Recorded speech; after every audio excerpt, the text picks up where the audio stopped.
M. O Menino das Estrelas. Capítulo 8. Segunda parte.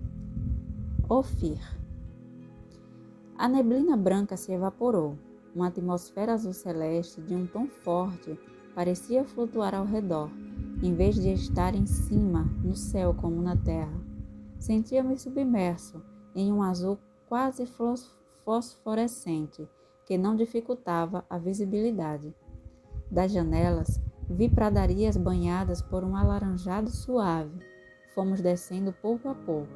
Parecia uma maravilhosa paisagem de outono. Veja o sol, recomendou M.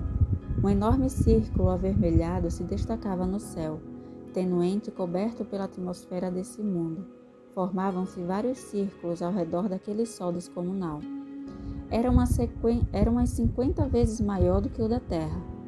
400 vezes maior, corrigiu M.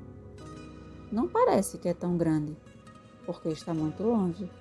Que mundo é este? É o planeta Ofir. Seus habitantes são originários da Terra. O quê? Surpreendeu-me tremendamente essa afirmação. Existem tantas coisas que são desconhecidas no seu planeta, Pedrinho. Houve uma vez na Terra, há milhões de anos, uma civilização semelhante à sua. O nível científico daquela humanidade tinha ultrapassado muito o seu nível de amor. E como, além disso, eles estavam divididos, ocorreu o que era de se esperar. Se autodestruíram?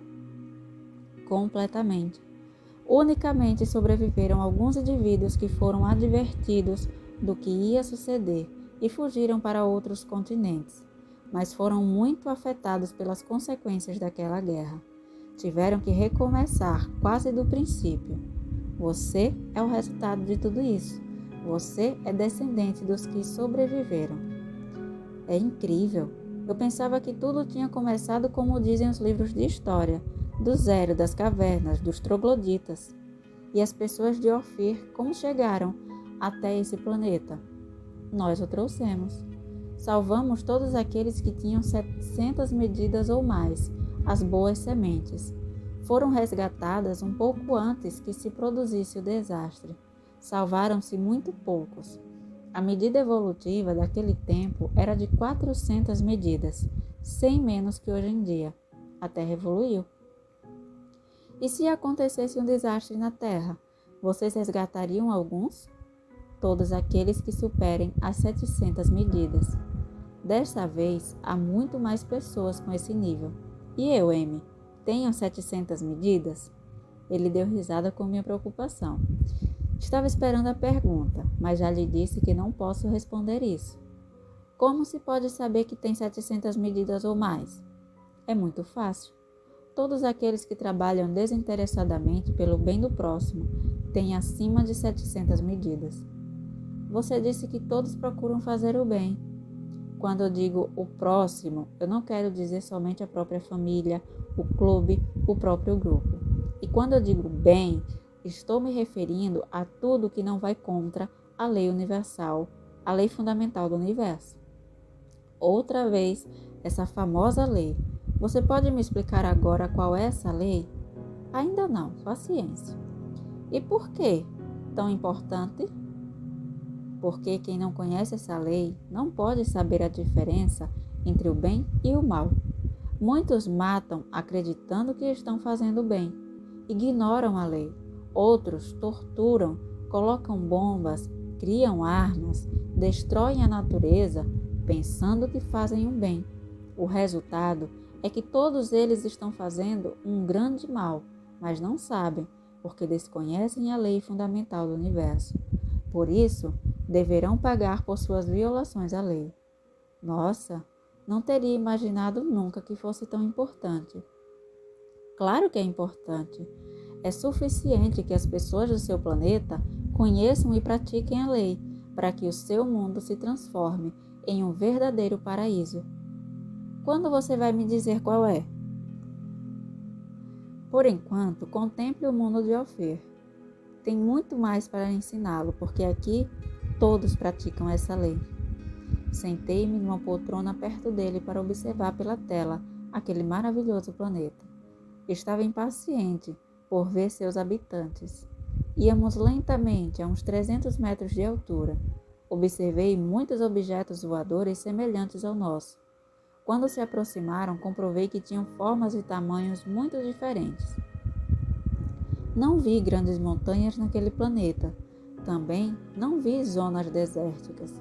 Tudo estava forrado de vegetação em vários tons, com diferentes matizes de verde, marrom e alaranjado em diferentes graus. Havia muitas colinas, lagos, rios e lagos de águas de um azul celeste muito luminoso. Aquela natureza tinha algo de paradisíaco. Comecei a distinguir a edificação que formavam círculos ao redor de uma construção principal. Havia muitas pirâmides, algumas com escadas, outras lisas, com bases triangulares ou quadradas, mas o que mais havia era uma espécie de casas semicirculares de diversas cores claras, que com predominância do branco. Depois apareceram os habitantes daquele mundo. De cima eu os via transitar os caminhos, nadar nos rios e lagoas. Tinham aparência humana, pelo menos vistos à distância. Todos vestiam túnicas brancas. Somente certos detalhes eram de outras cores, as franjas das bainhas ou os cintos. Não se via nenhuma cidade. Não existiam cidades em Ofer e nem em nenhum outro planeta civilizado. As cidades são formas pré-históricas de convivência, disse M. Por quê? Porque elas têm muitos defeitos. Um deles é que muitas pessoas, em um mesmo ponto, produzem um desequilíbrio que afeta tanto a elas como ao planeta. Ao planeta? Os planetas são seres vivos, com maior ou menor evolução. Somente vida produz vida. Tudo é interdependente e tudo está interrelacionado. O que ocorre à Terra afeta as pessoas que a habitam e vice-versa. Por que muitas pessoas em um mesmo ponto produzem desequilíbrio? Porque não são felizes, e isso a Terra percebe. As pessoas precisam de espaço, árvores, flores, ar livre. As pessoas mais evoluídas também? Perguntei confuso, porque M estava insinuando que as sociedades futuras viveriam em ambientes parecidos a granjas.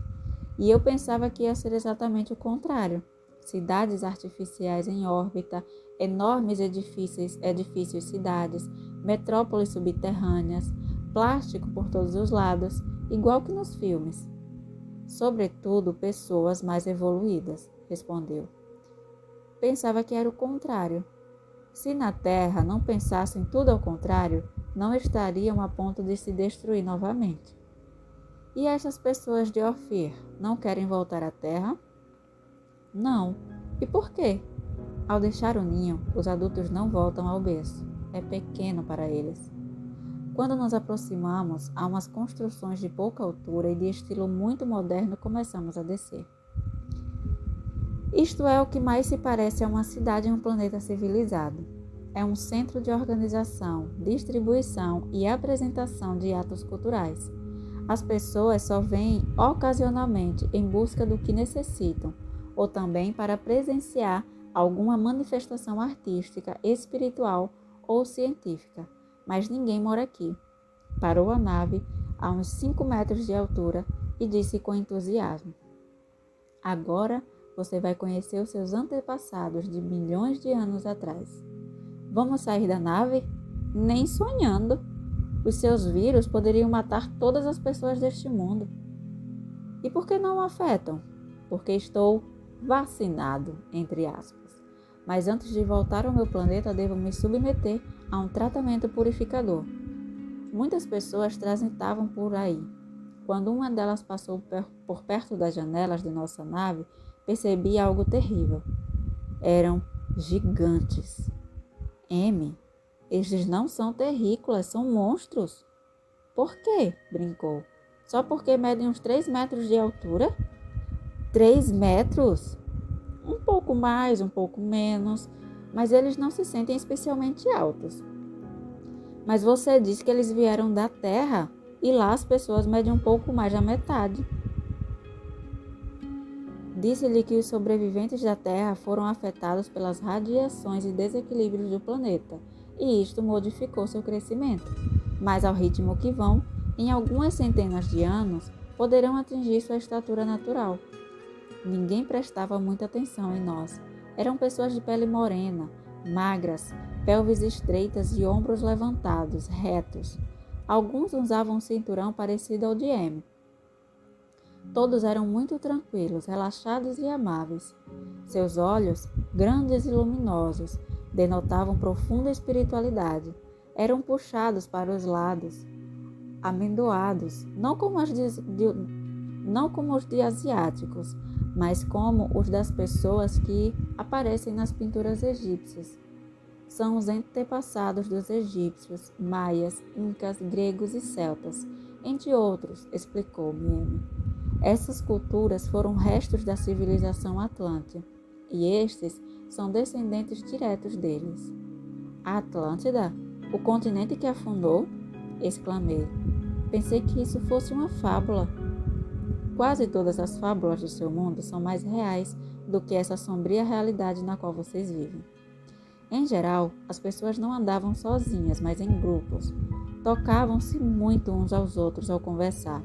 Andavam de braço dado ou apoiados no ombro do companheiro, alguns de mãos dadas. Quando se encontravam ou se despediam, faziam-no com grandes expressões de carinho. Eram muito alegres e despreocupados. Eu lhe disse, são despreocupados.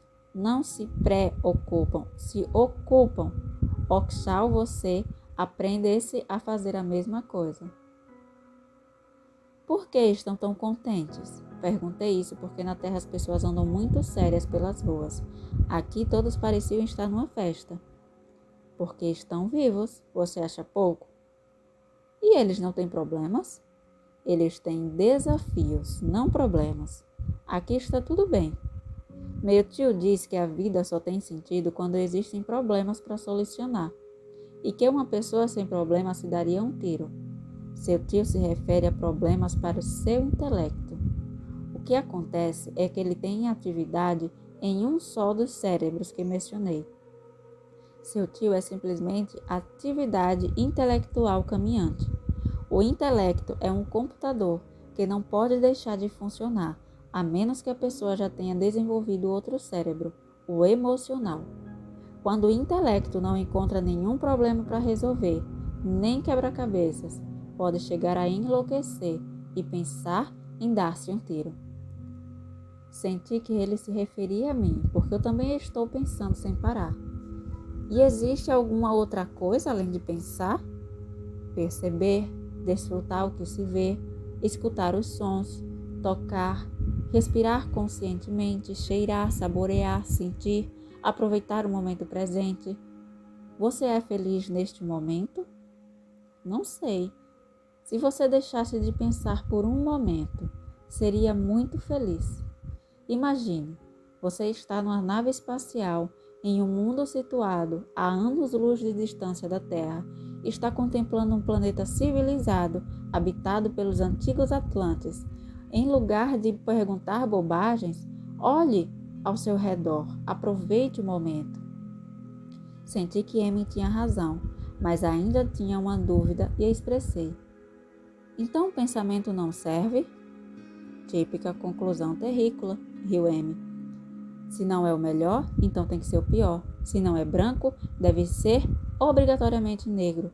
Se não é perfeito, é demoníaco. Se não é Deus, é o diabo. Extremismo mental. Acomodou-se na poltrona. Claro que o pensamento serve. Sem ele, você seria um vegetal. Mas o pensamento não é a máxima possibilidade humana. Qual é, então? Desfrutar? Para desfrutar, você precisa perceber que está desfrutando. E perceber não é pensar? Não. A percepção é consciência. E consciência é mais do que o pensamento. Então a consciência é o máximo, concluí. Um pouco cansado já dessa confusão na qual eu tinha me metido por causa das minhas perguntas. Também não, disse Amy com um sorriso misterioso. Vou lhe dar um exemplo. Você já percebeu que escutou uma música estranha há pouco tempo? A primeira que selecionei? Sim, mas não gostei. Você percebeu que escutava uma música. Isso foi consciência, mas não a desfrutou. Realmente não. Então, para desfrutar, não é suficiente a consciência. Você tem razão. O que falta então? A principal. A segunda música de fato a desfrutou, não foi? Sim, porque eu gostei. Gostar é uma forma de amar. Sem amor, não existe o desfrutar. Sem consciência, também não. O pensamento ficou em um discreto terceiro lugar como possibilidade humana. O amor ocupa o primeiro lugar. Nós procuramos amar tudo, viver em amor. Assim, desfrutamos mais. Você não gostou da lua, eu sim. Posso desfrutar mais e sou mais feliz do que você. Então, o amor é a máxima possibilidade humana? Agora sim, Pedrinho, perfeito. E isso, sabe-se na Terra? Você sabia? Ensinaram no colégio? Não. Lá estão apenas no terceiro degrau, no pensamento. Por isso, os que pensam muito são chamados sábios. E como é possível que algo tão simples não seja percebido? Porque só utilizam um dos dois cérebros. Mas o pensamento não pode experimentar amor. Os sentimentos não são pensamentos. Alguns chegam a pensar que os sentimentos são algo primitivo e que devem ser substituídos pelo pensamento. Então, elaboram teorias que justificam a guerra, o terror, a desonestidade e a destruição da natureza. Agora, a sua humanidade está em perigo de extinção devido a esses pensamentos tão inteligentes, entre aspas, e a essas teorias tão brilhantes, entre aspas. Você tinha razão quando dizia que na Terra pensamos as coisas ao contrário. Então observe um pouco o mundo de Ofir. Aqui as coisas não são ao contrário. A falta de sono, todas as emoções do dia e os novos ensinamentos de Amy deixaram-me esgotado. Detrás dos vidros podia haver pessoas gigantes, edifícios estilizados, crianças de 2 metros de altura, veículos voadores e terrestres, mas meu interesse estava se derretendo devido ao cansaço. Você sabe quantos anos tem esse senhor? Amy se referia a um homem que conversava perto da nave. Aparentava uns 60 anos. Tinha os cabelos brancos, mas não parecia um ancião. Uns 60 anos? Ele aproximadamente tem uns 500 anos de idade. Senti um enjoo, um cansaço. Minha cabeça estava por explodir. Sabe, Amy, eu tô cansado, quero descansar, dormir, voltar para casa. Já não quero saber de mais nada, estou com náuseas. Não quero ver nenhuma outra coisa. Indigestão informativa, brincou Amy. Venha, Pedrinho, deite-se aqui. Levou-me até uma das poltronas laterais, reclinou até transformá-la em um divã bem gostoso. Acomodei-me sobre ele, era confortável. Amy colocou alguma coisa na base da minha cabeça e o sono me venceu instantaneamente. Relaxei e dormi profundamente por várias horas.